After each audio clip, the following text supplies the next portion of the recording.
It's so weird. I can still see you guys. Like if I'm on my like if I'm on a different screen, like if I go to the live, like which we're live right now, but I like and the little window pops up, like I can see you. I can look at our live feed right now, and I can see Mark. I can see Alex. I see myself. I see like our backgrounds. But I was like, what the hell's going on? I think we're in this together mode. Oh, you think so? That's what it looks like. Oh yeah, I'm in grid view. Grid view. Yeah, we're in together mode or something. Hold on. Settings. I wonder why that happened. Like that's never happened before. What the fuck? I've never seen that before. I have changed background. No, I'm on regular as far as I'm concerned. What the hell? Appearance? No.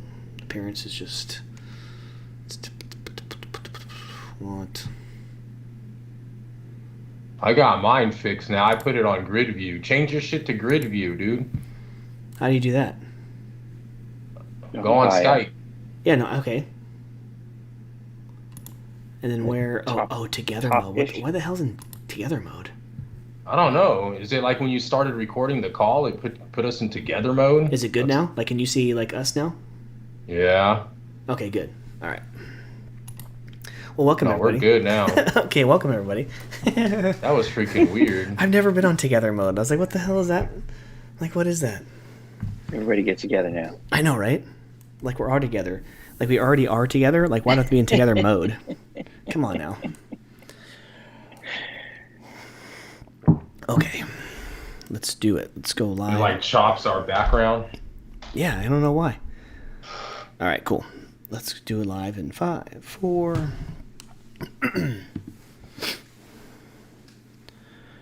Welcome, everybody, into another episode of the Comic Bookies podcast. Episode 140 is here. Myself and Mark are here with a special guest, but first let's get to the sponsor of the show. He's kind of connected, by the way. Like every episode, the Comic Bookies podcast is brought to you by Treasure Island Comics in Fremont, California. Tomorrow, Wednesday, January 26, 2022, is New Comic Book Day. Like every other local comic book store who you should be supporting, go see Alex, go see Treasure Island, go visit the shop, get your pull list going. He got everything you need, old, new. But yeah, welcome to the show, Alex. Been on, it's about damn time. How are you, sir? How was your winter going? Good. How was the holidays? Just give us a whole life update over the last 3 or 4 months.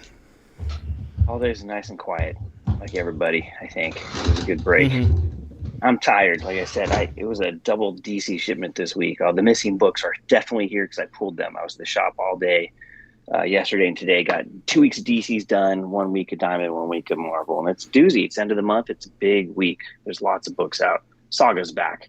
I'm going to read that as soon as we're done. I know. I did see that. Like your website and a few other websites, I kind of say, like, you know, kind of preview books. It was like, this is like the second hottest book besides the Detective Weekly going on right now. Saga's great. It's been 3.5 years. It's been gone for a very long time. It's good to have that book back. That's crazy. Like, I never knew, like, of course it's been, you know, it's been a lot longer than 3.5 years that I've been involved in comic books. But when I first walked into the shop, it was that book kind of like jumped out at me. Like, it was like one of the trade paperbacks. Like, what is this? And sure enough, after the first or second week I'm in the shop, I go home and I do some research. And I'm like, whoa, like no wonder. And like some of the, of course, the reviews and everything is like, whoa, what the hell? This book? Wow, nice. Yeah, that's a good one. I'm glad it's back. I think we have missed Brian K. Vaughan writing comic books for comic books. Mm-hmm.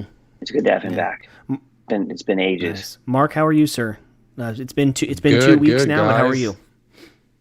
Good. Welcome in, Alex. Thank you for getting in your quarterly report with us. As earnings season comes, I think what Microsoft, Apple reporting this week, and here he is.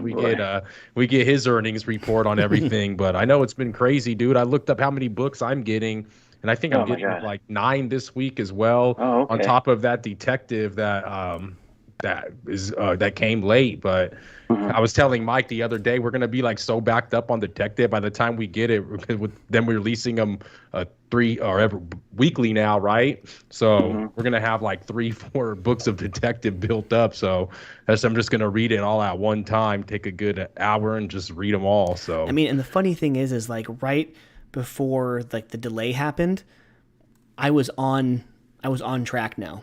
Like there was a week where like the books got here on like Friday. I was like, hell yeah, you know.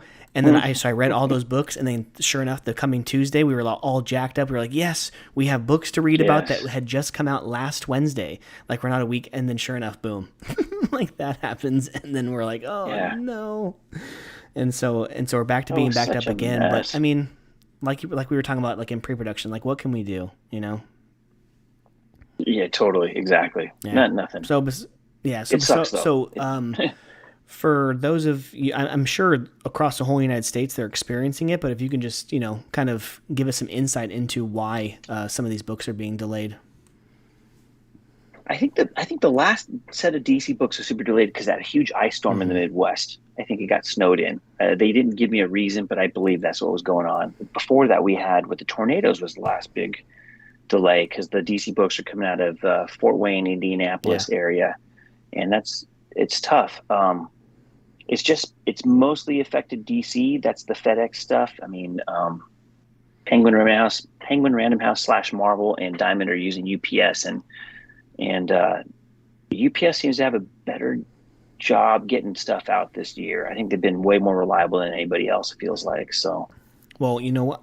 But it I'm sucks. I excited. mean, like every West Coast shop didn't get their DC books, is my understanding, right? It was like the whole West Coast got messed up. So Yeah. it's tough. And then I'm not sure.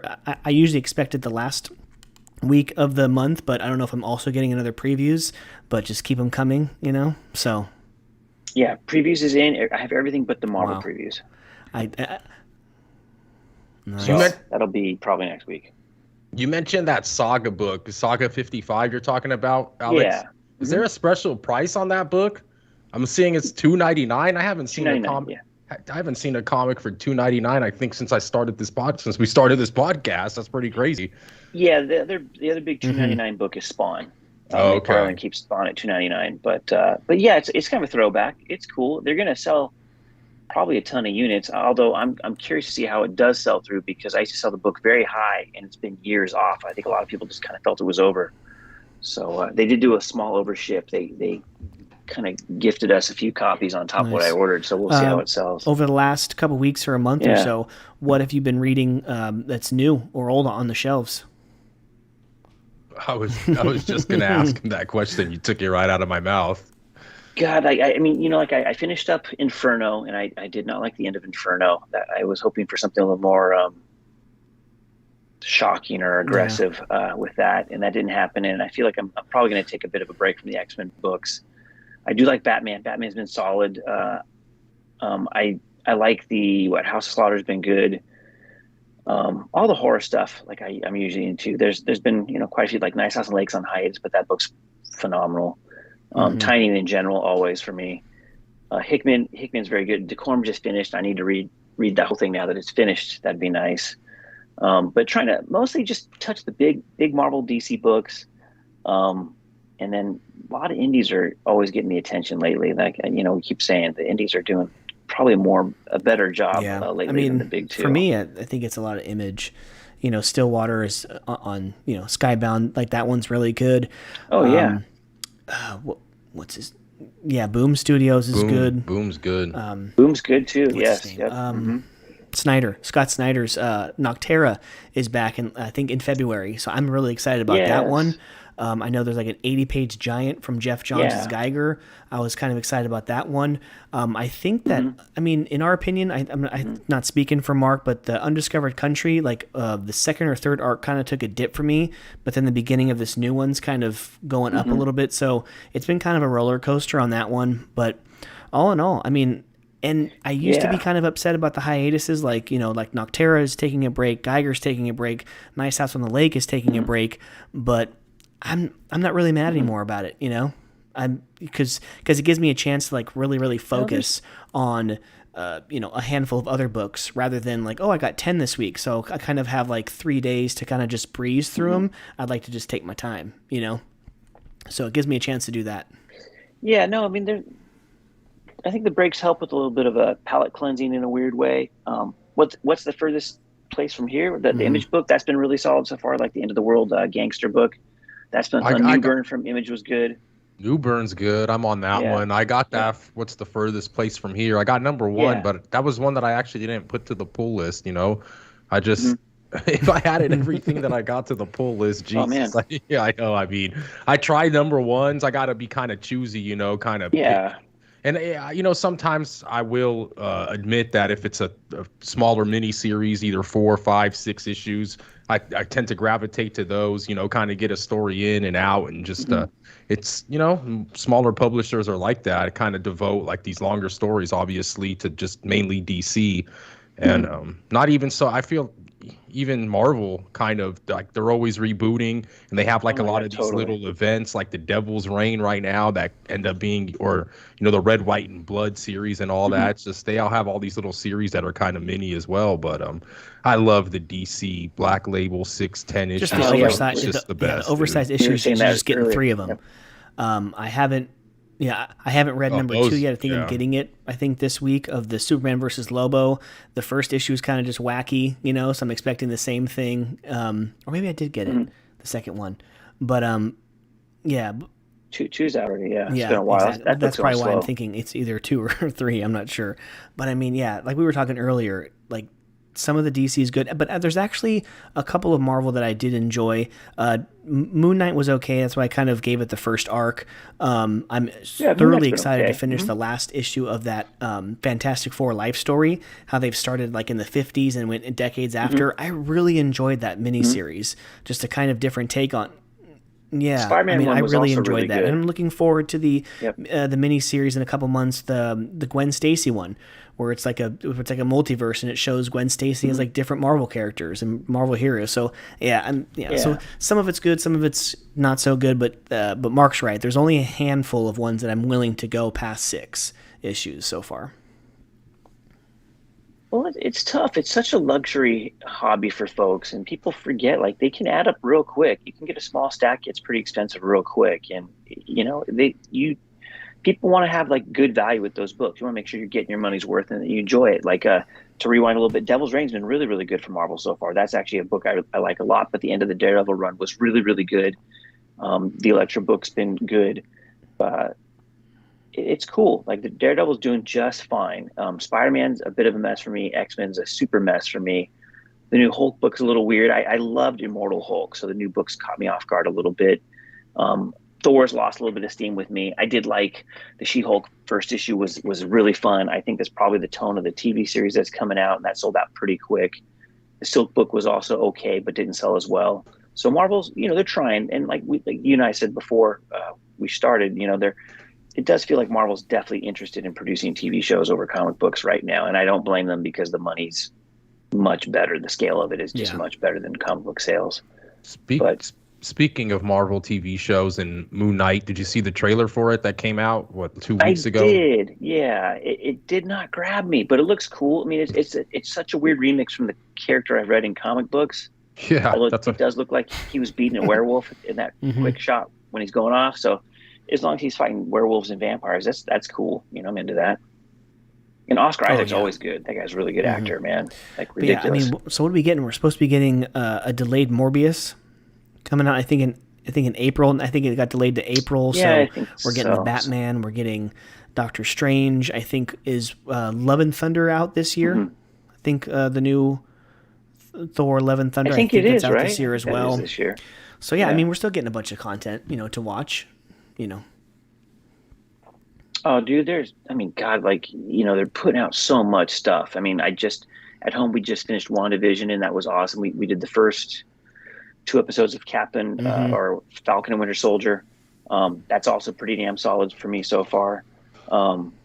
We took a huge break from comic book TV shows after the middle of last year because we had done all the Marvel movies in real quick order, and the consensus at home was like, let's just take a little break from that stuff. So, like I said, I do comic books all day. I don't do No. comic books first thing when I get home. You know, like I mean, I give it a I little kill break. myself once a month because I want to watch The Boys so much on Amazon Prime. But at the same time, I need to read the books first. Maybe it's not necessary, but I just feel like it's like the Harry Potter books. I read all the books before I watched. I mean, no, I lie. I watched the first 3 before I read the books. And then I started like, you know what? I'm gonna get the book first because I think it started to do like, here's the book, and then the movie comes out after. So I think at a certain time when the book wasn't out yet, it was like book 5 or maybe 6. I think 6. I think the book came out right before it because I think they kind of caught up to it, right? And then I was like, I never watched the films. I only saw the first one. I read all the books as they came out, and I love the books. My kid's all about the books, which is awesome. We just through fall and winter watched all the Harry Potter movies in 4K, and then just watched the first Fantastic Beasts and Where to Find Them like a week ago. And the last 4 of the Harry Potter films I liked a lot. Once David Yates starts directing, they became dramas with those guys, and those kids are really good actors. I was telling my wife, I'm like, I'm so impressed with those kids. We did the Harry Potter reunion show on HBO. We did the Hogwarts trivia show with my daughter. Me and my wife made fun of the TV show. Man. I mean, the game show. We were like, what? It's like some of these people they have no clue what the answer is, but then the crowd gives you points. I was like, come on, that's cheating. Get out of here. Well, it's also got to be tough, man, to be a contestant. If you had cameras on you asking you trivia questions, it could be like Raiders trivia, and you could get it totally wrong, man. You know? I'm just telling you, I could not do shit on camera. Just obvious. How many rings that's do they have? That's not my jam. That made me super nervous. 4. yeah, exactly. But no, that reunion show was amazing. Just to see all the actors and like really cool. Yeah, watching them from. I mean, what was the first movie? 99, 2000. It was like because it was a 20-year. It was a 20-year anniversary. So 20-year anniversary since the first film. So like 2001. So yeah. So it was like 2001. That's my first year in high school. So I don't get into Harry Potter until after I graduate in 2005. So but that's 15 years of kind of reading and growing up, and then of course every Christmas and every holiday season they want to play all the Harry Potter movies. So yeah, you force yourself to sit down and watch them. Man, when to see what they look like and just reminiscing, it was cool. No, it's cool. They all became really good actors, and there's the best English actors are in those films. So those kids got great lessons. They all turned out really cool. They all seemed pretty level-headed. You know, it was really neat to see them. I mean, you really saw them grow up, and they all became really good actors. I was just so impressed. That doesn't happen too often. And like for my daughter, she's all about Harry Potter. She's 11 and a half, and it's like Star Wars for that generation, which I'm a huge Star Wars guy because that was the jam when I was a kid. You know, so. Like Book of Boba Fett's been told us, I am caught up on Star Wars shit always. It's Star Wars number 1 before comic books. So how are you liking Boba Fett? So, I like that show a lot. That first episode's a little goofy for me because I didn't need to see him escape the Sarlacc pit to get all stupid about it. I didn't need to see all the exposition. But once they got that stuff out of the way, I've really enjoyed it, man. And Fennec Shand is a great character. I love anything with that character. So I didn't know that was Mulan. Super cool. I didn't know that. Super cool. My wife's like, that's the lady who voices Mulan. No, it's not. It's like, yes, it is. It's like, what? Yeah. It's like Mandalorian and Boba Fett and then the Ahsoka Tano show that's coming and the Obi-Wan thing that's coming probably Memorial Day this year. They're all totally great live action sequels to Clone Wars and Rebels. And Clone Wars and Rebels are like the shit for me. Those are the best goddamn Star Wars cartoons ever. Like I love Rebels. Do you think they're going to redeem now? Because this is the narrative that episodes 1, 2, and 3 are like the worst. Or no, not the worst, but they're better than they're better than 7, 8, 9 for me. But they're obviously not 4, 5, and 6. Do you think that these TV shows and where kind of how the era is, do you think it might redeem a little bit of it? You know, because you would think that the cartoon would have done that, but now you think the TV shows are gonna? I don't know. I thought the cartoon did it for me because we did all the Star Wars, like from January last year till almost July. We did all the Star Wars movies, cartoons, films, everything in super chronological order.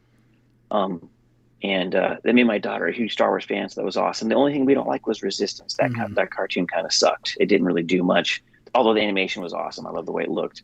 But we thought after getting through the Clone Wars cartoons before Rebels kicks off that it kind of fixes a lot of the problems with the prequels. The only exception is, as you watch the cartoons, Anakin Skywalker goes from being a Padawan to being a kick-ass general, and then you get back from Attack of the Clones to Revenge of the Sith at the beginning, and he's not a general. He's just he's like a guy without a post again. And so they kind of screwed up the continuity there.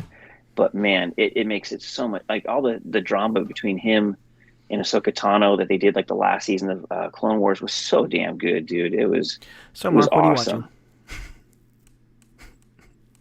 Are you watching? Well, you know me, dude. I'm not. You know what? I actually think that as much of streaming that I don't watch, I do kind of want to try to get into that Moon Knight when it comes out, just for some reason, because I'm reading the comic.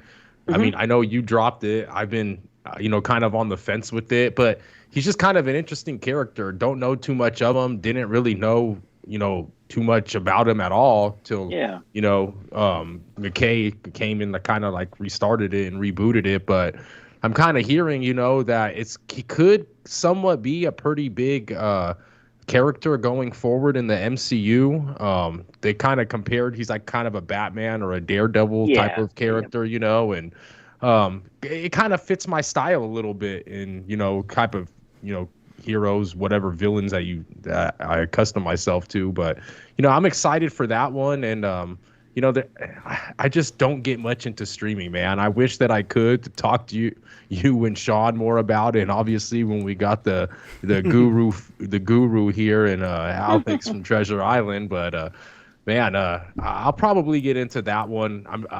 You can hold me to it. I'll try. March 30th, I think it's coming out. So I'll try to get into something. You know me. I'll mess around and watch more of like a Woodstock 99 damn documentary. We just watched it's on HBO, I think, or Netflix. It's the one about the donut guy, the guy from Cambodia, and he gives like his whole story of how, with the war, the Vietnam War, and then of course the Civil War, all the genocide happens, and he escapes and comes to California with his wife, and I think at the time they had 3 kids, and then he built like an empire with purchasing all of these, like from 1970.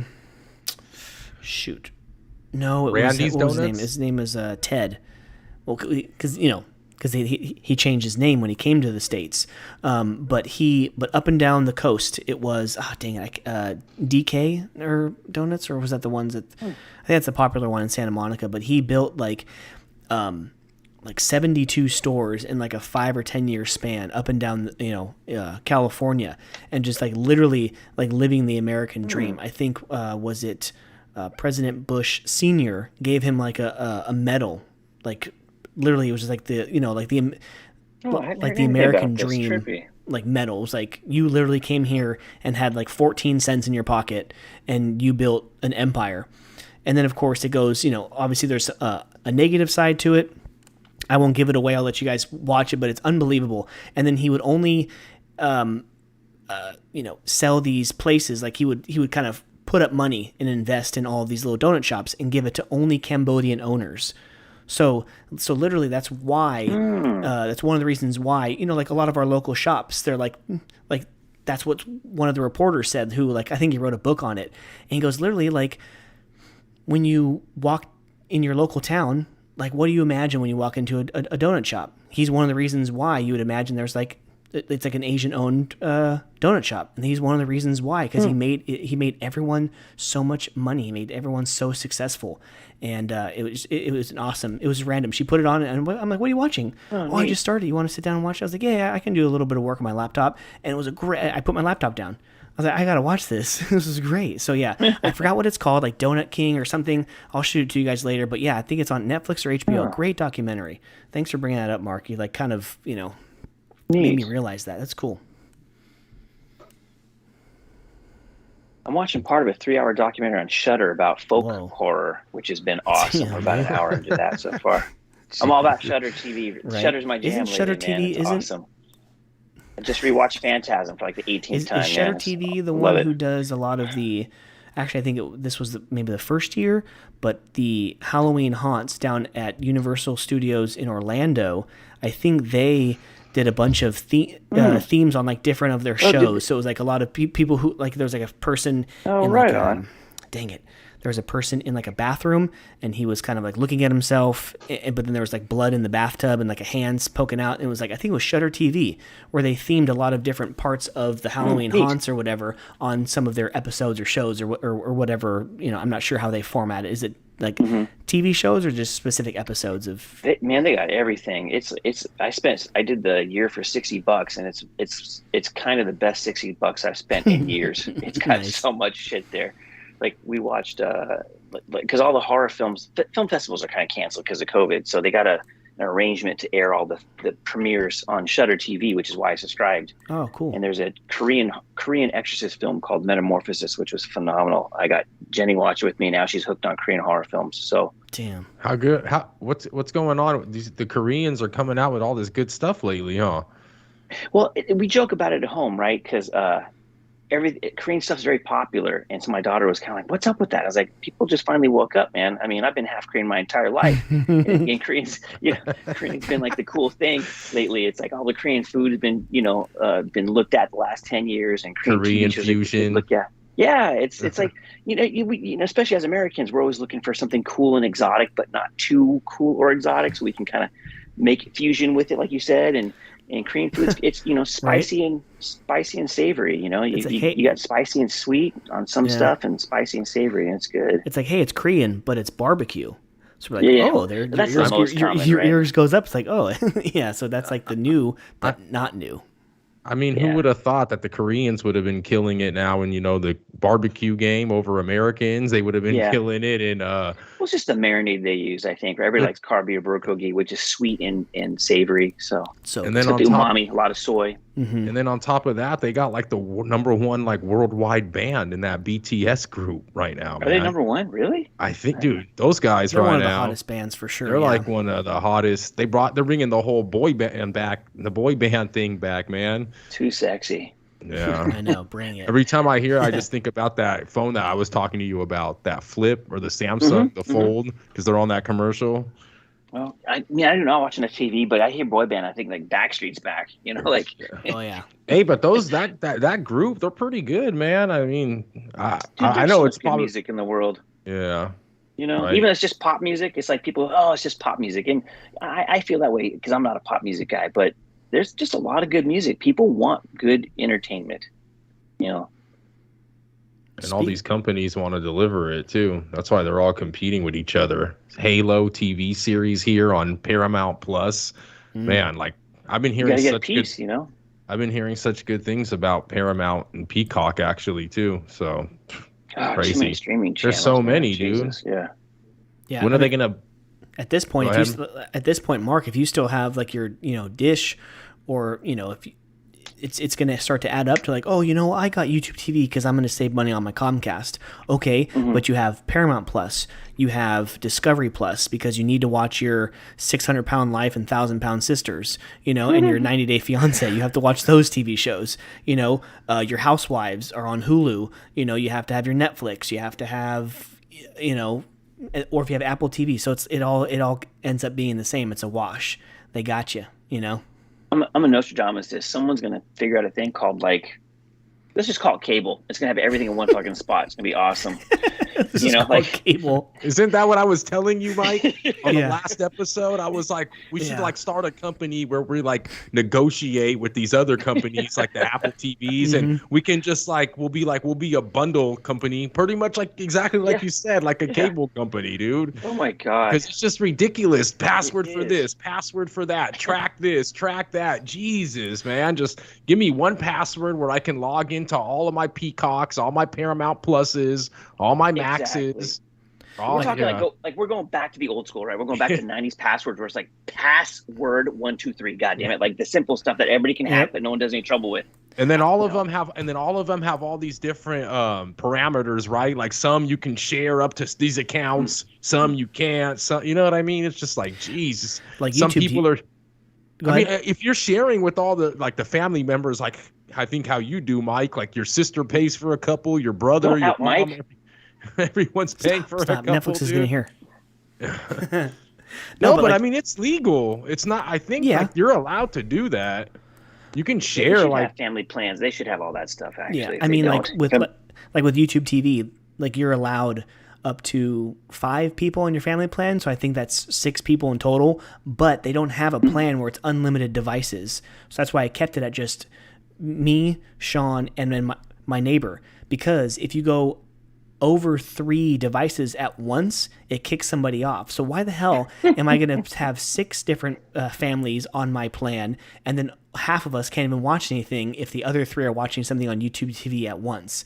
So I kind of did away with like, okay, cool. I'm not paying $65. I'm paying like $21, and change or whatever, $22 each, and then we'll go ahead and be fine with it because, I'll deal with it. I've never been kicked off before out of something because someone's watching 2 screens in one household. So we're fine. Alex, by the way, Yes, Alex, sir. I want to give you a compliment because I can tell it's very, very different. The camera? face, the camera, dude. I was just gonna say Nice. your video today compared to the videos that we've done with you in the past is clear as hell for that damn front camera on that new Apple. It's the new camera. Yeah. Thing's badass, man. Oh, Cool. nice. I can't tell. So thanks, I guess. I can't.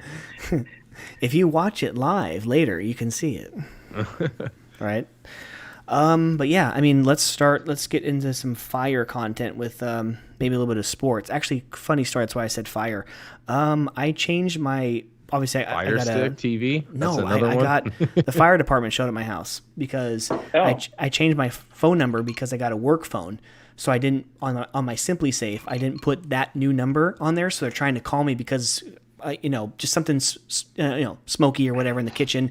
Fire or the smoke alarm goes off. I go over to my little hub. I press the password to like turn off the alarm. Like, all right, cool, we're good to go. But they were trying to call me because you have to like give them a password or just to make sure, hey, like, are you okay? And they tried calling me twice, and then my wife's phone was away, so they called her twice, and then 6 minutes later, the fire department. I was like, actually, yeah, that was pretty good response time, but yeah, kind of embarrassing to. Oh no, sorry, we just burned something for dinner, and it was just I didn't have my updated phone number, so I couldn't answer the phone and say, yes, we're fine, we just burned dinner. Don't send the fire department. So yeah, a little embarrassing. Yeah, that's a trip. Yeah.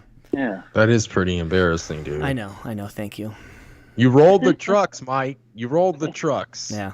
So embarrassing. But you know what? I pay the extra money for them to respond, and I also pay the city that I live in an extra like $27 a year because of this reason.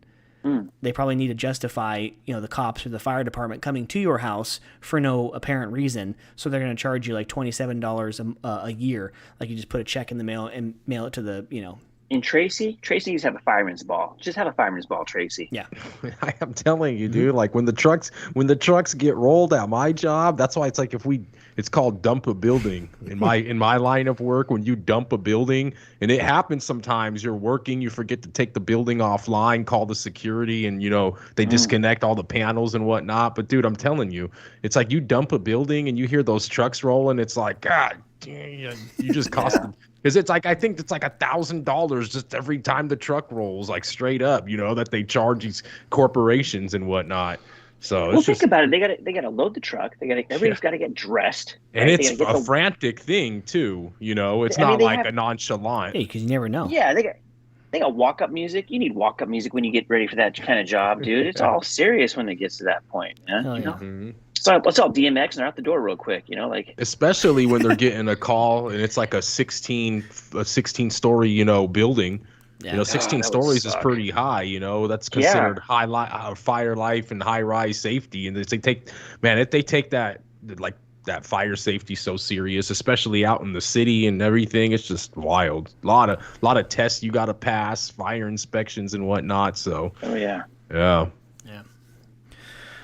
Okay, well, now that embarrassing story is out of the way, let's get that out of the way. So let's get into a few sports. There's a few sports topics we want to get into. First, before the NFL, I wanted to talk about, just because the news rolled in today, about the Baseball Hall of Fame and how, kind of, at this point, it's kind of bogus, Now, so David Ortiz is the only player this year to get inducted into the Hall of Fame, I think with like 77%. Of course, like everyone knows who pays attention a lick to the sport, he was one of the guys who was connected with PEDs. And now everyone's saying, Roger Clemens and Barry Bonds, they don't get elected into the Hall of Fame. Their 10th and final year is now up. Mark McGuire is not getting into the Hall of Fame, and so, but you put him in, and so a lot of these articles are coming out, and people are, of course, saying things on social media. Alex, what do you think about all this? I mean, it's tough. I get where people are grumpy with Bonds and the steroids guys, but you can't erase the era. So I'm always torn on it. I mean, Bonds does admit that he took steroids on the stands. If you read the court transcripts, he admits he took steroids. So I hate that argument that's like, oh, he didn't take it. He admits on the stand he took it. He didn't want to get in perjury trouble. But you want these guys to apologize a little bit, right? Because it's not within the spirit of the game. Not everybody's taking PEDs, just a select few. I mean, like, I'm always crushed because, Bonds is easy to pick on, but we had Gagne pitching at him for the Dodgers, and Gagne got popped taking steroids. And I hate it. Yeah. I actually hate it. I never took steroids. It was available to me in high school as playing sports, but I didn't take it because it causes problems for you. And I was like too afraid to have any problems with that stuff. But they're going to have to do something because I think tons of guys were taking steroids in that era. I mean, we know it happened in football earlier. It happened in baseball a little bit later. And I mean, all those guys are just taking tons. I mean, Sosa is going to be coming up pretty soon, I think, also for a vote. And I think he got popped, steroids, skin whitening material, and corking bats. Yeah. I mean, it's like the hat trick, Like you said, it was the era. If you're gonna put certain guys in that era that maybe weren't didn't come out and were proven that they did it, but kind of just have that whole aura around them. It's just kind of if it's that era, it's like you kind of.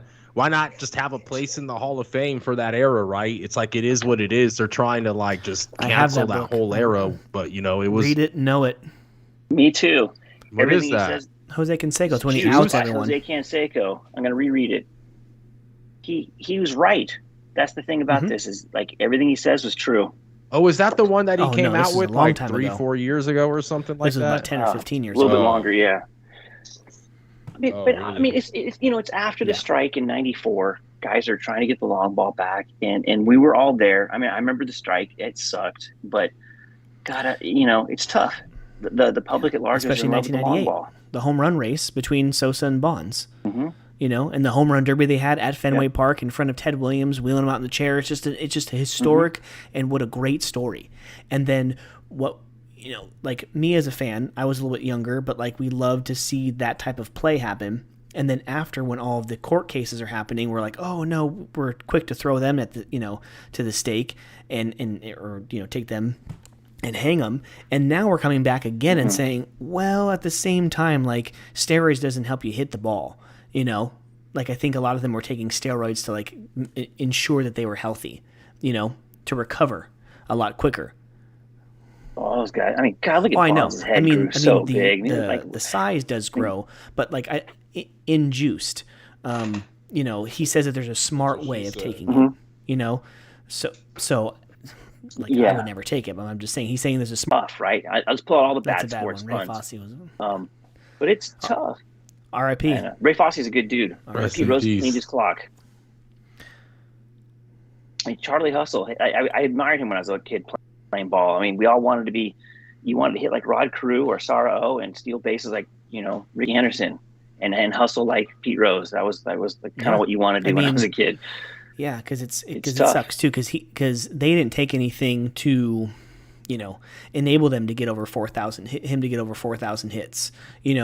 Like I don't think anybody will ever, with how the launch angle is and how often they're striking out, no one will ever sniff the hits record. No one will ever sniff. What is it? 162 stolen bases in a season. No one is going to get close to that. Maybe half to Ricky Henderson. It's just the game is just so different. Yeah. And but I mean, as far as going back to the Hall of Fame thing, I don't know. I mean, there should be. I don't know. Do you think there should be like a statute of limitations? Like after like 20, 30, 40 years, like all right, fine, you can go in there. I don't know. I mean, if you could put an asterisk next to Roger Maris's name, you could put an asterisk next to these guys and just it kind of articulate what the situation in the era was. Saying like, hey, Bonds is the home run leader. Sure, nobody likes how he got there. You make a note of that, but he's still the home run leader. Yeah. It's a weird one though, for sure.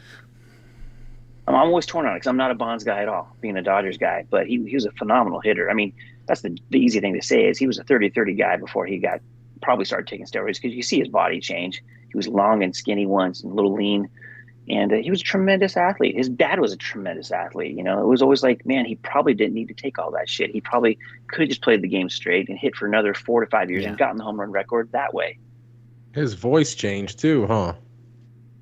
Yeah, I mean, apparently, like if Sylvester Stallone and Barry Bonds are to be looked at, the steroids and HGH are good for you. Those guys should be doing just fine with it. I mean, Stallone's in crazy shape. I say this all the time, like, make HGH legal. Right. God damn it, Stallone looks awesome. That's the other side. That's the fountain of youth right there. Man, whatever Jeff Bezos found too right now, that boy's ripped. Yeah, he got jacked, huh? Yeah, what happened there, man? That is Amazon Essentials whey fiber or whey protein mix, I think. Or whatever. I mean, that's the other side of it too. You could easily say, screw it. Let them all do what they want.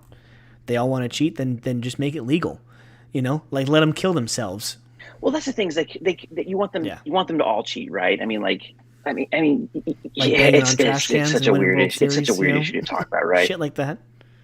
That's complete horseshit, dude. Oh my god, I hate the Astros for that stuff, right? I wanted to see them get in the series and get smoked personally, but you got to give them credit though, dude. I mean, you got to give credit where credit's due. I'm looking at Mike's face. Bro, you hate it. You're always quick. Come on, you want to root for Kelsey, you're a Raider fan. You want to say, give the Astros their credit. You're an A's fan. Come on, dude. He's a Dodgers fan. We're A's fans, dude. So we understand. But you got to give credit where credit's due. Do banging on the damn trash can. I mean, man. No, I mean, there's all kinds of that stuff in baseball, right? Tony La Russa, right? When he coached the first time with the White Sox, they said he had someone with binoculars in center field looking at the catcher signs and then reporting back. Like, what the hell? Yep. We come from NASCAR also, man. If you ain't cheating, you ain't trying, you know. It's just there's something in those cars every week, right? It's just we know how it is, dude. But it's funny, dude. What was the little dude doing? Altuve? Didn't he have like something on his chest, or that they revealed? He had a clicker. I think they had a clicker, right? Something that would pulse. Like, so they because that was the thing when he hit the home run. Yeah. Like he was like, don't pull my. Like he was like, don't pull this off. Like keep my jersey on because you don't want to either. It was something with the wire. Like don't pull it off. So that was the whole thing. Because he's got a wire on him. He's working for Baltimore. There you go. It's the wire. He's doing it. Exactly. Yeah. And see, like when you talk about the steroids thing too, I think a lot of guys, like when Canseco started, they were taking steroids to recover fast, get a little bit stronger, not get too bulky, and then guys started taking like Nardolone and some of those bodybuilding type steroids and got McGuire jacked. He took it too far. Like him and Canseco were the original. They were the Bash brothers. They were sticking each other in the bathroom. So I think they just went too. La Russa was helping. I'm pretty sure.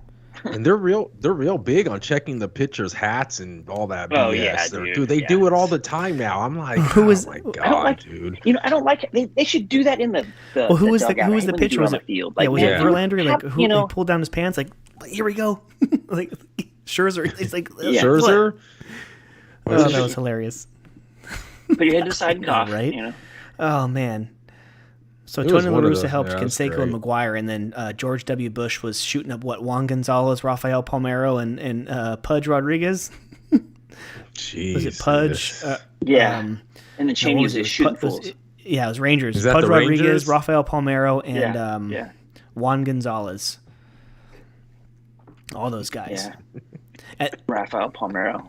God, I just remember him going, I assure you I did not take it. He did. Does he own it? He did. He used to. Yeah. Oh, he used to own the Rangers? Yeah. Oh, wow. Yeah, and I also think he declared like a lot of eminent domain to like steal a bunch of land to build a stadium and shit. I swear to God, look it up. When he was governor, he stole a bunch of land to build that new stadium. Really? Eminent domained it like you do. When was he the governor of Texas?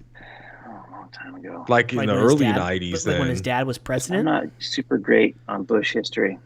I don't want to look it up. Rangers. That guy's a terrible president for me. Oh, it's hilarious. Do it, Mike. But then you had guys in that era. You tell yourself, oh, he for sure didn't. Like Frank Thomas, he was big out the womb. Like he was just a big boy. Like Mo Vaughn. Remember Mo Vaughn played for the Angels and a couple of teams. Like Kirby Puckett didn't take it. Oh, Ken God, Caminiti hell yeah. definitely took it. Prince Fielder, no. Yeah. Funniest story ever. Yeah. Oh yeah, Kirby Puckett was The awesome. funniest story ever was I was listening to Jim Rome, because I was a kid too, so it was Cecil Fielder was still playing, and there was a report where Prince Fielder was like 11 or 12, and he was hitting bombs in Tiger Stadium, like he was hitting it over the fence. And Jim Rome's like, man, somebody needs to mix in a salad for that kid, like, because I guess he was a big boy. He goes, hey, get that kid a salad, and no, broccoli flavored ice cream does not count. I'll never forget that. I was on a road trip, like maybe to like Reno or something with my family, and it was on there. I was like, oh, that's messed up. Oh, I know. Jim Rome. I know. I used to be just. Are you a fan? / Jim, not exactly, but I just remember the Chris / Jim Everett fight. Like, you don't challenge pitchers or quarterbacks to fist fights, dude. Their hand moves fast. Our first experience with Jim Rome was in Space Jam.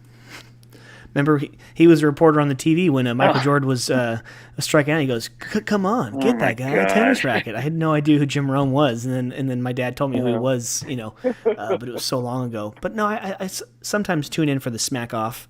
Sometimes those are kind of entertaining. But yeah, no. Yeah, he's on like CBS Sports. So I don't know if they discontinued it, but I think he was. Okay. CBS Sports, and he was also kind of like Colin Cowherd, where they televised his show too on like the CBS Sports Network. So yeah, I mean, he's still going strong, I think. Mark, do you like Jim Rome? You a Jim Rome guy? Yeah, I mean, he's a what do you call it? He's a gaucho. UC Santa Barbara. He's a gaucho in and out from Santa Barbara. Yeah, I mean, I like him, dude. I follow him on Twitter. I don't really pay attention. I mean, I see some of his clips that he posts on Twitter and whatnot with a couple of athletes, but I don't really listen to his podcast or tune into his show or nothing like that. Is he on the radio? I mean, local radio? Do you know? Is he like on one of those AM channels? Listening to him. Shoot. Do we only get Ray Ratto? No, I think he'd be on if CBS Sports had like a. If it's nationally, on the radio. And then, of course, if he still has like a podcast, I think he releases his shows in like podcast form. So you get kind of like a, it's a 3-hour show, but you get here's an hour and 15 minutes of what you should. Not anymore. You still listen to him? Anymore. You don't even listen to Bill Burr anymore. Yeah, I have a shorter commute, so it's like Bill Burr, the comedian. I love his podcast. I listen to VSiN. He's hilarious. And then every once in a while, I'll listen to Michael Rappaport just because he talks shit about everyone. It's just hilarious. Yeah. Okay. So let's do it. Huh? You listen to that? You just listen to his podcast, dude. Oh, I love crap it. About everybody? But he talks crap about everybody. He talks crap about it's mainly Trump. Yes, he's still just like he just still does not stop with Donald Trump. But he talks crap about so many. Well is bottomless. Right? But he just talks about he'll call him. Now it's like Sleepy Joe Biden and stuff. I mean, he's not. Hey, this son of a bitch. Okay. I did. I think you hear that, me Mike? The he meme. called a reporter a son of a bitch. Like dude, he's turning into Trump, dude. He's a son of a bitch. He's turning into Trump, dude. Well, they're all like ancient-ass old white men, dude. I mean, the perspective is very limited from there. He's calling people out. I love it, dude. It's like grandpa I gotta fights. admit, it's like grandpa dude, bitch slap fights. Hate Biden or love him. He's good entertainment, though, dude. You got to admit, he's good for entertainment. So was George W. Bush. I'm sure, Reagan had his moments, of course. Nixon, I guess you could say Obama was kind of straightforward, right? I think so. But Obama just Obama. Huh? I like Obama. That's my quarterback, man. That's my guy. Obama just wanted to make what was it, March 16th bracket those are always picks, the best, yeah. Or the Sweet 16, March Madness, March. The only 16th, bad thing you ever heard about Obama was when like his daughter would get caught partying. Like, oh yeah, she was caught with like a little joint at this festival or whatever, and yeah, I mean that was like really? the biggest thing you would hear, and that might have been even after his presidency. I forget, but yeah, that was like the only bad thing, any kind of drama that you had, with Barack Obama. But anyways, off the politics, let's get into the NFL. I mean, I say if we're going for entertaining, Arnold Schwarzenegger's my That's good. president. God damn it! If we're gonna go for entertainers, change the law. No, The Change the Rock, law. Make dude. Arnold. No, We're not getting the The Rock. Rock. La Man, he's a Scorpion Piedra. King. He fucked up already. He's a La Scorpion King. Piedra. He's got bad judgment. The Scorpion King. We got No, dude, Piedra. Arnold Schwarzenegger, like, I don't know why, but this video is cycling of him walking from, inside of a building to outside being interviewed, and someone threw an egg on him, right? And then, he's like wiping it off, and then his reaction was, some people might get mad or call the person a POS or whatever. He goes, no, but that guy, he owes me bacon. You can't have eggs without bacon. It's like, it was just hilarious reaction. He just kept it like just straight and narrow, just political. I love But he's Arnold. just like, Was that before or after he crashed with 4 other cars in Brentwood, California? Recently. Yeah, he had that bad What crash happened? 2 days ago or a day 2 or days something. ago, yeah. Oh, you getting back crashed? I He don't stop. drove his car over a Prius, but he's also like a 70-year-old ancient white man, Wait, hold dude. on. Those guys should not be driving. Arnold Schwarzenegger got in an Austrian. accident in Brentwood? Yeah, not I think so, yeah. not that Oh. Brentwood. Brentwood, Southern California, Brentwood. In the Lake Brentwood where O.J. Simpson Oh, okay. used to He live. drove it over a Prius. What was he driving? A Ford F-350?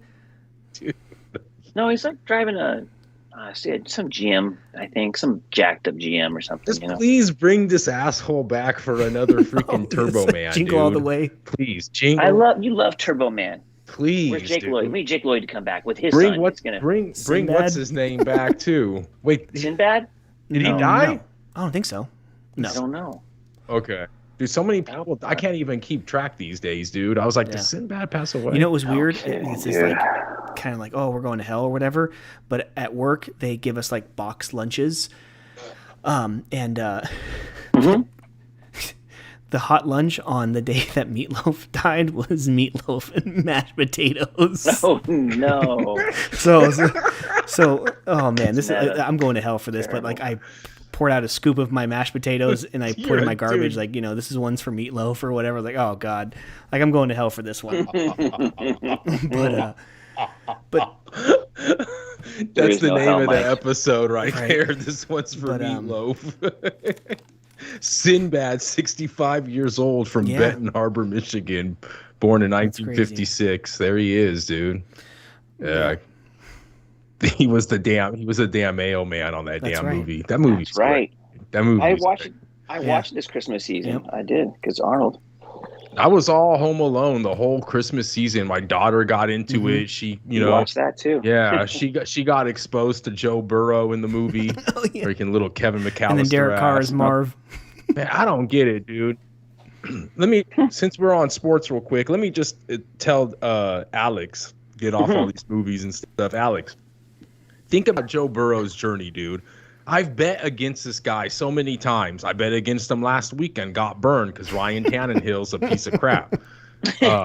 Dude, Ryan Three Tannehill, picks in that game were- $100 million, dude. The other quarterback gets sacked 9 times. You can't win the Right. game. I mean, you had a bye week. That's how you prepare. Both I mean, bye weeks. both teams that had a bye week lost. You know, I what a know. joke, and just but anyway, Joe Burrow, the guy, listen to his story. I know you don't pay attention to like college basketball or college football.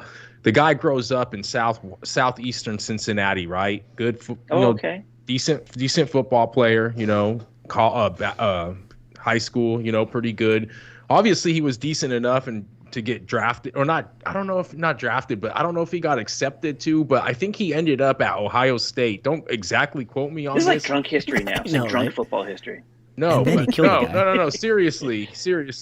He went to Ohio State for like a year, but I guess he didn't cut it there 'cause big school, Okay. Ends up going to LSU. So yeah, obviously he's good if he ends up at LSU. Wins the championship at LSU, the national championship against Bama.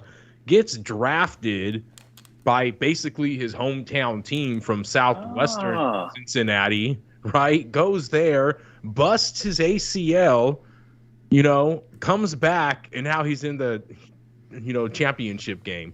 It's crazy. He's a good quarterback. Dude. He's a really good quarterback, too. Dude, I cannot. Little Kevin McAllister, little Macaulay Culkin-looking kid. Every time I bet against him, dude, I lose, including that national championship. I remember putting big money on Bama, and this dude, he just annihilated Bama.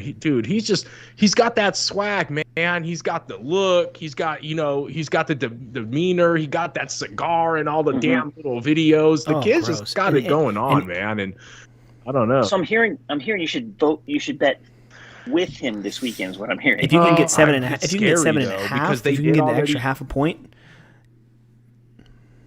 I'd probably need like 9, 10. Kansas City's a damn machine, dude. Just take the over in that game. Take Kansas the over. I think they've hit the over like 7 straight games. Oh yeah. The Chiefs.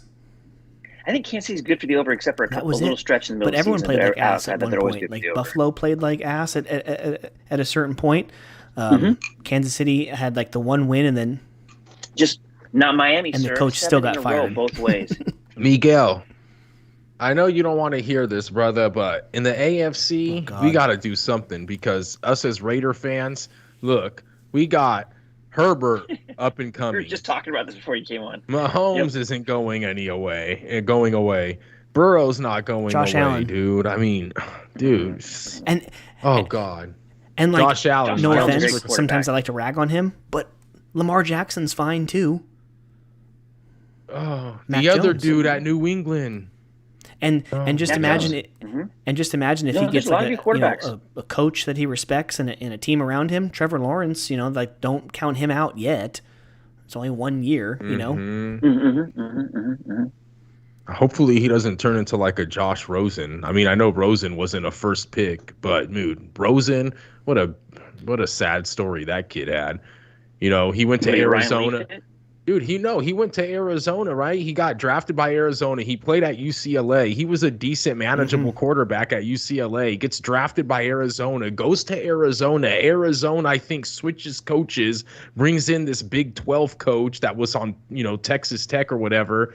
And now this dude likes to see Kyler Murray, drafts Kyler Murray. So they basically drafted quarterbacks back to back. It was top. I think Rosen was like 10th overall, and then Kyler Murray was number 1 overall pick. So he's like, no, I'm getting my guy, like no matter what. Yeah. So that was. So he got his guy. He got his guy. The poor dude went to freaking Miami, and then the next year Miami got their guy in Tua. So he just got left in the wind, dude. I mean, what a poor career, dude. I mean, the guy doesn't deserve that. He deserves better. If no one knows, I think that we just mentioned it, but Alex, you're a Rams fan, so congrats to your Rams on beating. It was a very scary win, but barely beating the Tampa Bay. The TBs.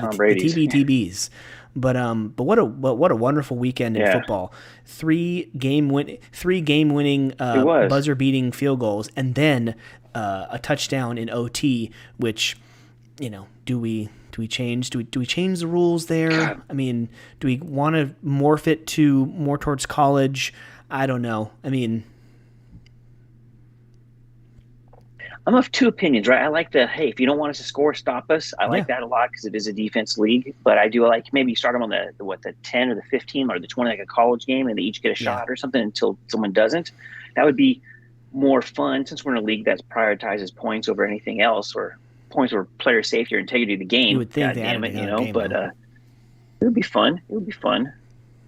The end of that game was wild for the Buffalo KC. I've never seen anything like it. I was not at home at the time, so when I came back, I was like, wait a minute, they scored with this much time, and they had 13. They had 13 seconds left. What the hell happened? And sure enough, it was just 25 points combined in the last 2 minutes, bro. They said Patrick Mahomes threw in the last 2 minutes of the game. He threw for like 172 yards or something in the last 2 minutes of the game. It's crazy, dude. Test his piss. I'm just putting that out there. Test his piss. Make him pee. Test his piss, man. Oh, dude. Did you see that sidearm that he did? Like, how does he throw with that type of ink, dude? The guy is just, dude, oh my God. No, he's something else. Like before you came on, Mike and I were talking, and I was like, man, I would like Jim Harbaugh to go to the Raiders, as provocative a choice that would be. And I want him to keep Derek Carr. God damn it.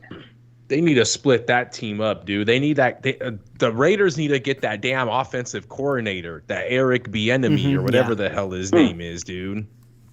Get his ass. He should be a head coach Vegas. somewhere. Yeah. You mean over Saki? Yeah, I don't know about it. I mean, I don't know. The Raiders, I mean, I don't know, dude. I know you guys don't like them, but the Niners play damn good ball, dude. Shanahan's got them working. I'm not going to say they ball, suck. dude. Of course they don't suck. Obviously, they're in the NFC Championship game. But geez, who's that? Who took over for Salah? Not the defensive coordinator. They got a new coordinator there. What's his Ryan? Dude, he's pretty damn good too. Well, yeah, you have good players. That's the Shanahan tree, right? Isn't Shanahan? Yeah. This is like Shanahan just getting his guys from when he came up the ranks, when in Washington, and then dude, Shanahan's he's a great coach. I mean, as much as I'm a Rams guy, but I acknowledge he's a great coach. That team plays great football. They're a bully team. They whoop people up. Like Philadelphia is doing the same thing towards the end of the year. They can run the ball over you, beat you up on defense, and win. And the Niners are very good, man. How old school was that? At Lambeau, they do it again like they did with Kaepernick and Harbaugh a couple years back, going in there, I think, to win, to go. I think it was the divisional I think it was a divisional round, maybe. Yeah. Maybe it was the championship. I can't remember. I think it was the divisional, like when Kaepernick ran all over him. They've done it twice. They've done it twice in the last couple years that they go into Lambeau in crappy conditions. They get the win to propel themselves. Do it every time. Aaron Rodgers cursed himself. You know, that whole "they're going to regret not drafting me." It's like, oh, really? We're going to beat you every time like a wet blanket. You know. And then this time they don't even get an offensive point, and they win the game. I know. No, that was a great game. 3 field goals and a block punt, dude. That block punt. What an amazing turn of events in a football game. Like them or hate them. The last 4 minutes, right? All turned around in that game. That's what I said at halftime. It was great. I told my wife. It was only 7-0 because they blocked the field goal. They were about to go down 10-0, and I told my wife, I was like, look at the score. Mm-hmm. They have negative yards total, and you're only down by 7 points. That's exactly the conversation that the coach is going to have inside the locker room right now. They're going to come out, they're going to go ahead and adjust, and they didn't get the first down until Kittle's like circus catch, like one-handed, like midway through the third quarter. They still didn't have positive yards until that point, and they still won. They kept it close, and they knew that we have a whole.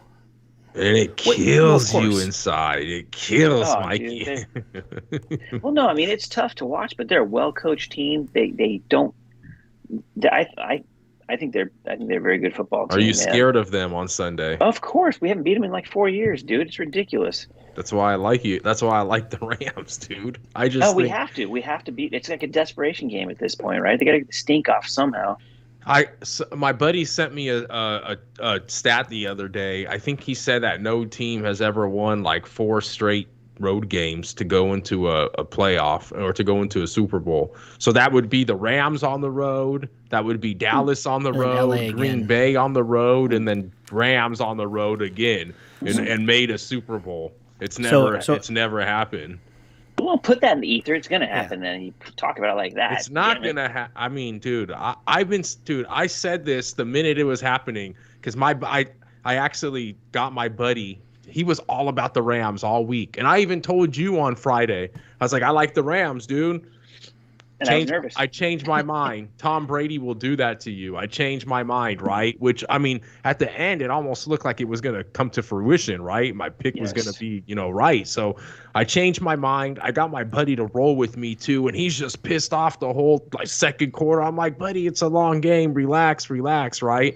So, dude, I was kind of upset about that, but I told him, I was like, dude, just who cares? Because we already know what the recipe is. If the Rams end up winning this game, we're going to drop the house on the Rams because I think that just to beat a team 3 times in a season, although it's been done more times than it hasn't been done, according to stats. I know, trust me.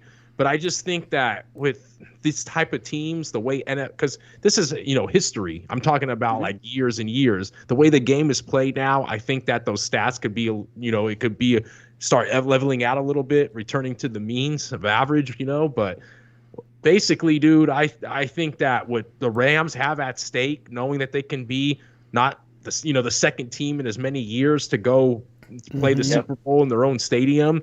And think about it. If they win the Super Bowl, they don't even have to do anything. They get to relax at home and just play in their own stadium. There is going to be so much incentive, so much practice. I just think that, I don't know. Stafford's been playing great. Both quarterbacks are kind of obviously prone to be able to make a mistake. Which one's not? The defense of the Niners is scary. The defense of the Rams got awesome athletes and talent on that side. It's just, dude, I really don't know what to do. I was telling my buddy, dude, take San Francisco 49ers +4 in the Rams money line, dude. Maybe it lands on 3 and we middle it. You have to look at the defense, like the line play, because both secondaries are below average. The Rams being arguably being one of the worst secondaries in the league. So whoever can get to the quarterback, better, is going to be. I think it's going to be the difference in the game. Whoever plays well in the defense. If they put Garoppolo on his ass a bunch of times, or if Bosa and Warner and all those guys put Stafford on his ass, so they can give him no time, and they kind of cause him to make mistakes, then I think that's going to be the difference in the game. I think both defensive lines are good. I think the linebackers are better in San Francisco, and I think the corners are softer than ours. But they better put Jalen Ramsey on Deebo Samuel or Kittle. It's got to be a quick swap to those two guys. I mean, I don't know how they're going to draw it up, but the Niners are dangerous, dude. They run the ball so well. I think they run the ball for like 240 yards on average against the Rams. Is Weddle going to hold up? No, but we don't need him to. That's a weird addition to the team. I'm so surprised he came back like that. That was a weird one. But he can win a ring. That's why he came back. Yeah, for sure. But I mean, God, 2 years out of the league, man. I mean, but what a story that would be. All the picks you guys give up. The poor guy has his whole career in Detroit, can't win a playoff game. We know he's got the talent. Everybody knows it. McVay knows it. He does the trade. They come over. They get into the Super Bowl the year that is played there at their stadium. That's crazy. It's never happened. Oh, it's totally ever. Crazy. Yeah, it's never happened ever. And it looks like it could possibly happen 2 years in a row if they go to this Super Bowl. And that's what and that's what I told Mike. I was like, when's the Super Bowl in Las Vegas? Not next year, but in 2 years, I think. Because the Raiders better be playing. The Raiders better be playing. Very soon. But I mean, dude, Goff got him to a Super Bowl though. Totally. I told you before, I'm not a Goff hater, but I mean, Stafford threw 41 touchdowns this year, and I think it took Goff 2.5 seasons to get to 41 touchdowns thrown, and that's why they pulled the trigger on that. To me, like I said before, it's a little desperate. He's Brett Favre Jr., dude. He's going to throw the ball in a lot of tight windows and have it picked on occasion. And we saw that with that stretch of 4 games with 8 picks. That was terrible, right? You got to clean that. How many picks? Really clean it up. 4? That stretch had I think that was like 4 picks, 4 or 6 one per picks. game. Yeah. Yeah. Why? Right. Yeah. Hey, he's like a Jameis Winston, man. He's just so electrifying. You never know what you're going to get out of him. Wasn't Jameis Winston the first guy to enter the 30-30 club? 30 touchdowns, 30 picks this season. And then he had eye surgery the season after and cleaned that up, right? Remember that? Yeah. Oh, yeah. Okay, crab legs. Yeah. Dude's great. Crab legs. The Rams, it's with Cooper Kupp, Odell Beckham Jr. and Higbee. And Jefferson even, right? I'll throw him in the mix too. That's a really tough group of receivers to cover. I mean, Cooper Kupp has to draw 2. Don't forget Odell Beckham Jr. should be single coverage, right? Don't forget about the other tight end. He actually caught that first touchdown for the game, didn't he? It wasn't Higbee. It was the other tight end. So, I mean, if they can throw him in the mix too. Yeah, what is this? Blanton, Joe Blanton. He does not play that many snaps though. That was just a goal line situation. He's in a short yardage situation. Yeah, but it's tough. It's gonna be a grudge match, dude. I'm super nervous about it. But this is the matchup I wanted big time because the Rams have to get past the Niners. Your thoughts on LA trying to hold back selling tickets to the Niners fans up here in the Bay Area? I'm all for it. Seattle does it to Niner fans every time, and no one bitches about it. I mean, they're not the only teams that do it. Whatever.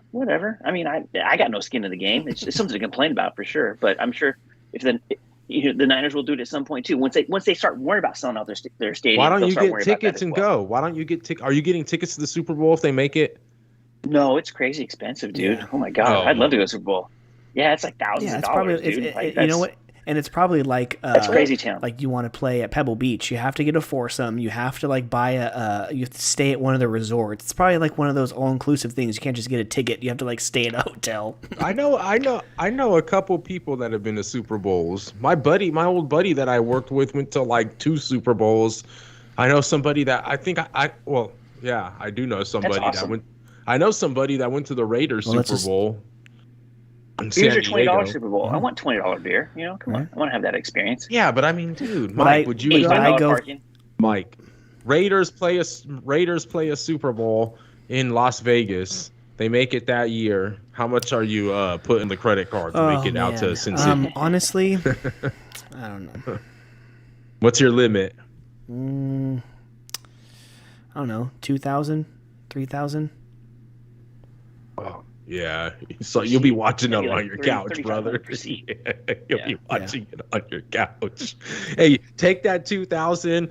Watch it from your couch. Put a $2,000 bet on them if they win. No. Hopefully they do. Hey, the next year, you got 4,000. Bring that bankroll up. Hopefully I'll they make save the it $2,000, again. then I'll pay. Dude, then I'll spend like a couple $100 on like if they win, I'll get a flag and the hat and the hoodie and stuff. That's it. If the Raiders are a home team in the Super Bowl in Las Vegas, which will probably never happen, come on, let's be realistic here. I would go to Vegas. Dude, I don't think you could ever get a ticket for $2,000. I mean, I would go. Like, wouldn't you at least go and be in Vegas for it? Oh yeah, be in Vegas, like going for a fight or something. Why not? I don't know. Just the atmosphere. Okay, so let's talk about these games real quick. It would be awesome, dude. So, oh my God. Obviously, I don't know who we're picking. Mark, you have the Rams. Alex, if you were, if you're putting your hard-earned money on this, where are you going? I'm totally picking the Rams. I've been a homer all season. I've won a bit of good money lately on the Rams. No, but the line. We're talking lines here. That's the line. What is it? Is it 4 points? We know that the line is the great equalizer.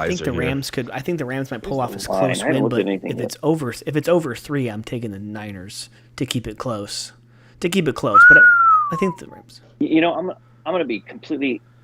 The Rams are going to win in a huge upset. They're going to be able to dominate early in the first half and keep the screws in on the second half. I'm going to say it's going to go big, over a score.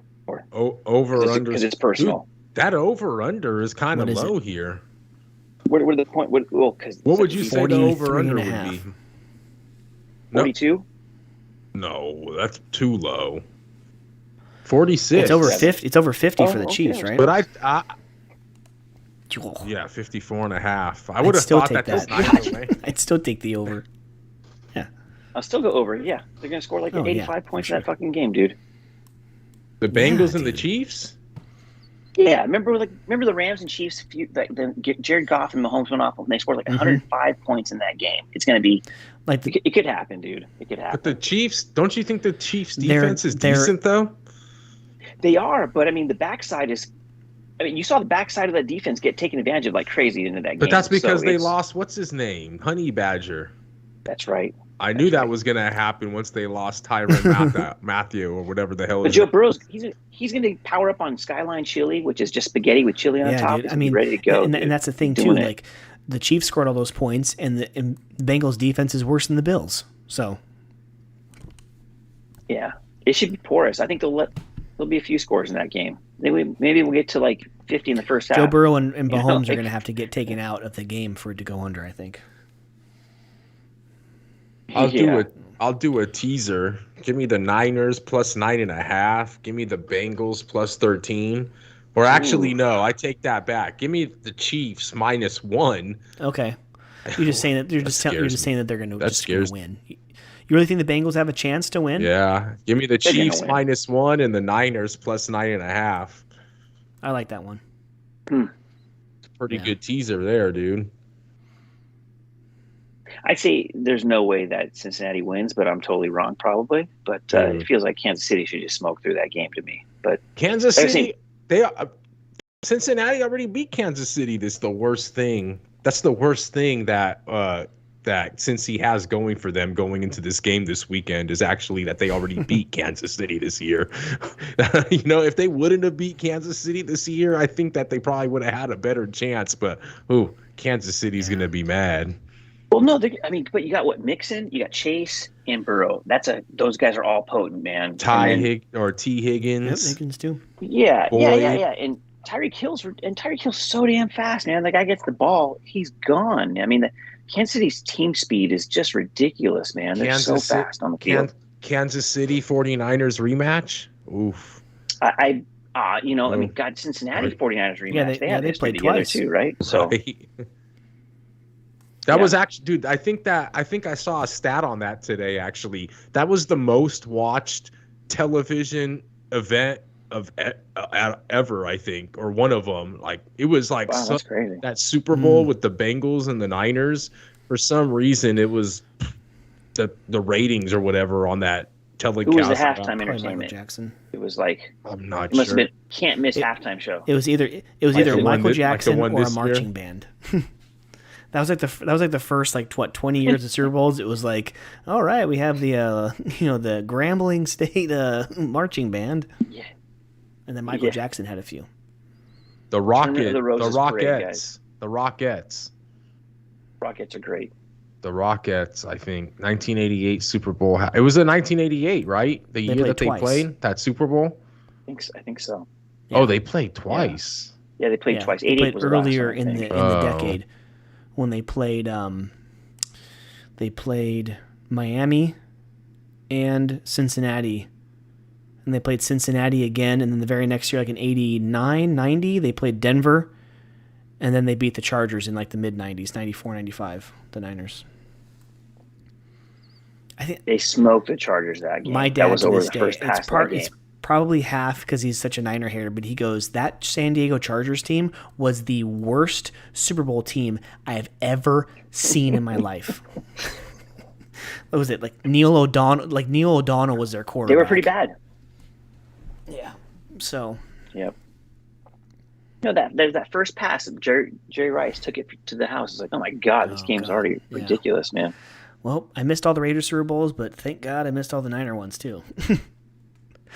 I mean, because that was, you didn't miss the. Well, you didn't miss the Raiders getting beat by Tampa. That's. Are you watching the 30 for 30 with Charles Woodson and Tom Brady on the tuck rule? No. Oh no! But that was a total fumble, man. My wife recognized it immediately when it happened. He'll probably say the same thing in the 30 for 30. Sure. But just to see those two guys retired not Brady yet, but those two guys, first ballot Hall of Famers sitting on a couch and just shooting the shit about something that happened 20 years ago. It's going to be gross, but it's going to be, I don't know. I don't know. I'm going to.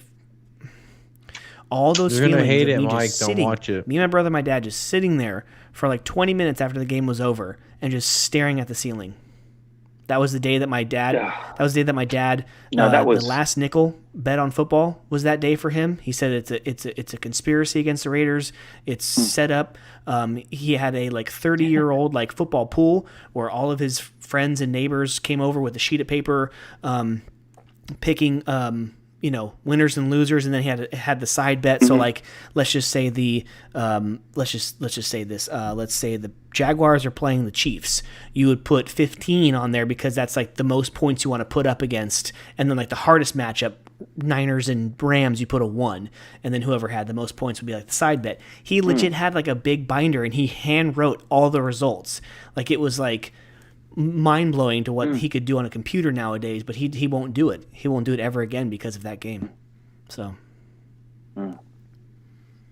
I was heartbroken. I was so excited because it was going to be Rams Raiders that year, and I was like, that's the best because football. the Raiders would have, the Raiders and the Patriots, either one, they would have kicked the shit out of the Steelers in the AFC Championship game in Pittsburgh. It was easy. Man. Oh man. That was obviously. They changed the rule recently again too, of course, because they all know it was a fumble. And then don't get me started on the rabbit hole and the trajectory of Tom Brady's career and what could have happened if they lost that game. That's the multiverse, Mike. You can't go there. Just like, oh my God, I didn't want to start with like how Drew Bledsoe, he might have then started the next year, and then, the Patriots then dump Tom Brady. He goes to another team, but they're not as good. He doesn't get Bill Belichick, so he doesn't become oh God. No, Drew Bledsoe's president in that president. universe. We can't go there, right? He won in 2001 after 9/11. He was the Patriots Super Bowl on record. They went 5 straight. He becomes president. Drew Bledsoe. We don't go to that universe, man. It's terrible. Right. Fine. But I do like your teaser, Mark. The Niners, if I can get a big number, Chiefs bring it down. I do like that. Because I think it'll be a close. I think obviously the Niners and Rams are more likely to be a closer game than the Chiefs. I'm telling you, that's a blowout game. It's either going to be huge Niners or huge Rams because they fucking hate each other. But all right. I'm just going to put that out there. It's going to be a big lopsided game. Well, sir, I want you to. It's a grudge match. In a couple weeks, if the Rams do make it to the Super Bowl, I want you back on and after the week of Super Bowl, like our week of Super Bowl, come back on the show and then we'll have a Super Bowl preview show with you with the Rams fan. All right, cool. Let's do that. Mark, anything else? I think I'm good. I think championship weekend is set. Good luck to all the teams. Fine print. Hope the Niners lose. Yeah, No, let's go Bengals. Bengals Rams is better than Bengals or Rams Chiefs for sure. Dude, if Bengals do it with Burrow, what a story. I don't know if I can totally agree. I don't know if I could go against them in the Super Bowl, dude. That's why I'm so scared to lay a 7 with Kansas City. That's why I talked about that teaser, because I'd only have to lay 1. God, Kansas City's so talented. They need points appear out of the air, right? They willed points to appear out of the air. Dude, did you see that first quarter against Pittsburgh in the wild card round? Pittsburgh was playing good defense. They were doing good. They got that defensive touch. Yep. They got TJ that Watt, 10 whole minutes. They got that defensive touchdown. They go up 10 or 7-0. I'm like, okay, nice. I got them plus 19 on a teaser and plus 13 on like straight up, right? for 200, I think that's what I had on them, right? And I'm like, okay, not bad. I like the start. Dude, in a blink of an eye, it's like 35-7. I'm like, what the? Dude, it just happened so quick. It's like 35 unanswered, like nothing. I'm like, it's a video game with this team, dude. It's just so unfair. It hit Ben Roethlisberger like he was on a bike and got hit by a car or something, dude. Wiped him out. That's the moment he says, it was so fast. I'm done. Kansas City's such a pressure offense, right? Like Tyreek Hill, ridiculous. Kelsey, the catch ridiculous. that he made, that should have. They said it should have been a flag for taunting or something. Nico Hardman, Pringle, Clyde Hilaire, the running back. All those guys are crazy quick. And then they're so fast. And then they got the dude that was on the Niners too, right? McKinnon or something. Oh, do they? From Minnesota? Okay. I think he Vikings went to the Niners, from the Vikings, but then he got hurt like both Vikings years he was in San Niners. Francisco. Yeah, okay. But he's been producing a little bit for them. Yeah. Make him pee. Okay, cool. So I think we're done here. Episode 140 is done. Alex, as always, thank you so much for jumping on. And then next time, if you are jumping on for the Super Bowl show, we will have books to talk about. So, yeah. Mark, any last words to close out the show? And every book is in this week. I got everything this week. We're good. The Clash will have just been finished, I believe, because we'll be recording the 8th. What day is the Clash? The 6th? That's right. So they're making the LA Coliseum into that short track for like that first preseason race in NASCAR. I saw that. That's right. Yeah, and Inglewood, go Wood. So Inglewood always up to no good. So yeah, dude, they're gonna run that, and then I think it's gonna be the Super Bowl on the 13th. Probably the latest Super Bowl we've ever had, February 3rd, and then February 13th, and then after that, it's Daytona 500 the next following. Hey, and actually, I know Alex don't give a damn, but shout out to Dale Earnhardt, Hall of Fame inductee as well. Everyone's doing their Hall of Fames these days, congratulations. I know that name should be in the Hall of Fame if I know his name.